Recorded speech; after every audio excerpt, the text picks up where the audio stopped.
everyone, once again guys, mga viewers natin and followers natin sa YouTube and to my Facebook page at sa lahat ng mga followers ng Team Kablas. Adi na po kami niyan sa Panduhan na Balay na ato pagtatagan simbulig. Pero saya na, haputon talangunan nato, haputon tamun an ato second recipient. Okay? Nay, pwede pumabot kay kunanong umod mo na pangalan. Rosita. Okay. An bata, Judy Ann. Okay guys, si Judy Ann po, mao po siya ang nag-contact sa amo para sini na paghahatag nato si bulig siya, ira na maglola. So actually maglola na sira. Kay ang iya bata, mao ang kag-anak sini ni Judy Ann. Okay? Tapos, medyo malungkot lang ang pinagdaanan sila na bata kaya wala na siya singkag anak niya na. So, nagdako siya sa iya lola.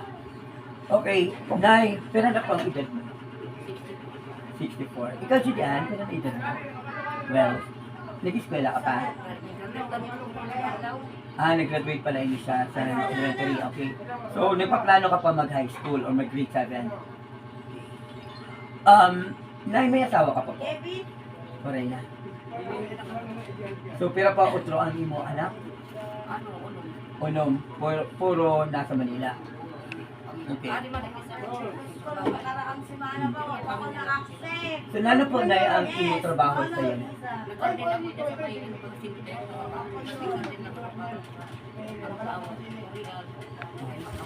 Wala ito.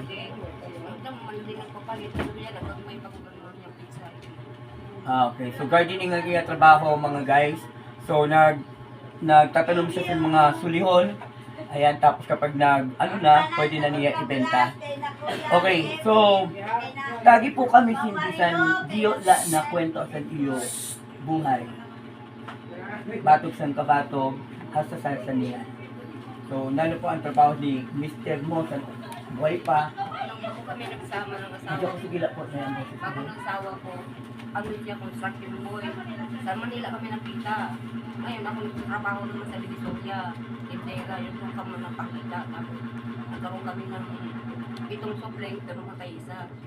And then ko na siya na ito, nagkaroon na ng ako. Sabi mo, uli ako sa sarili mo tinilangan. Eh, buhay pa siya, inulit lang ako ng Ilonggo na asawa ko. Inulit talaga niya ako din eh. Pero taga-dinig ka po? Taga-dinig ko ako. Tapos ko kanya, iuli kita sa inyo, may ano mangyari sa ako. May anak ako, inulit kita ng balay kahit ako lang. Tapos pag-abot din, sa 2 years pa siya din 2018, namatay siya. Sa Manila din namatay sa Manila. Tama. Kaya ini siya, at saka yung isang pinsan niya, kami ko na nagpanako. Kaya ini siya, gibayaan sa iyang mama ng kamay pa. Sabi ko, dapat pa ka rin bata, kaya wala akong babae, ikuha ng asawa ko. Okay, so guys, so nabati na po nato ang istorya sa niya kinabuhi. So ipapaimot po nato, alayon lang paglipos ng camera nato, ang bugos na sulod sa iya panimalay sa irang mga balay. Okay. So kung may imot niyo guys, ang kamutangan sa ira balay, ada na po ang ira suglaan, hugasan, dida po na imod nato kanino si nanay na naglalaba. Nga kung maimod po nato ang harigi, okay pa man, pero ang pader, waray na tagpi na lapusan mga sako ng sangyero ng mga sobra-sobra na ada sangyero. So, guys, kung sino po ang ruyag magbulig para sa ato second recipient na si Nanay Josita. Okay, si Nanay Josita, pwede po kamo mag-follow sa among mga YouTube channel at saka Facebook page. So you can follow us in Brickstand Blog for my YouTube channel. You can follow and subscribe, and of course, Brickstand for my Facebook page and for Team Kablas. So meron din po tayong mga page na kaupod po nato dito sa Allen and Victoria chapter. Hadi po si JTB Vlog, si Julius Tan, of course, ang nagkakamera nato na si Ed Christopher, and of course si Cardong Bukid, at po sa luwa si Sergio and si Kenneth, ayan, and si Rome Kaputol. Okay guys, i-subscribe nyo po ang aming mga YouTube channel and i-follow nyo po ulit ang aming mga Facebook page. Okay, Judy Ann, pwede ka naman maka-istorya. Nano ang mga ruyag mo na ihatag na mo inabulig sa iyo na maglola kay ikaw man ang nag-contact sa amo, syempre reg na mo maaraman kung nanugod ang imo karuyag na maihatag na mo sa iyo. Gusto mo mag-eskwela high school? Okay. So, diin mo magkaruyag mag-eskwela high school kung sakasakali. Sa Alegria National High School.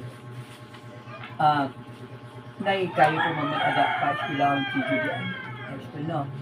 Okay, so guys, pwede na to siya tagan si school supply if ever.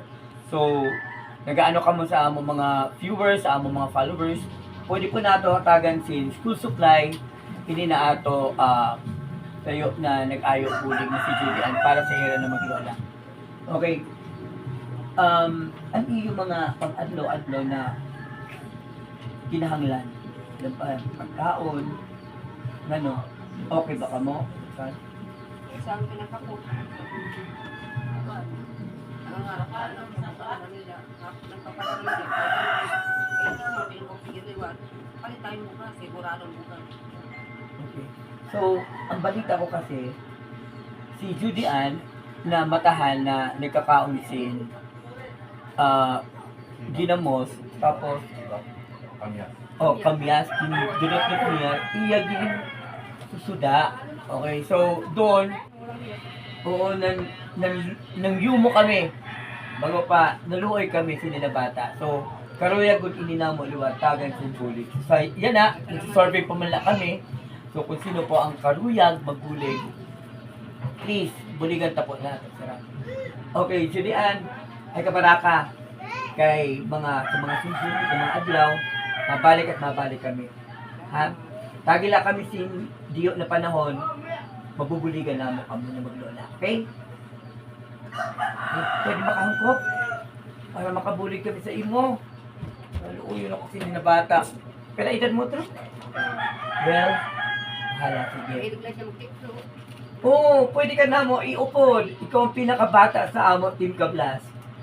Alright, anyway guys, thank you so much for watching. At taka nang ito, ano lang ito, So, nag-vlog na ito siya. Bye everyone. Thank you.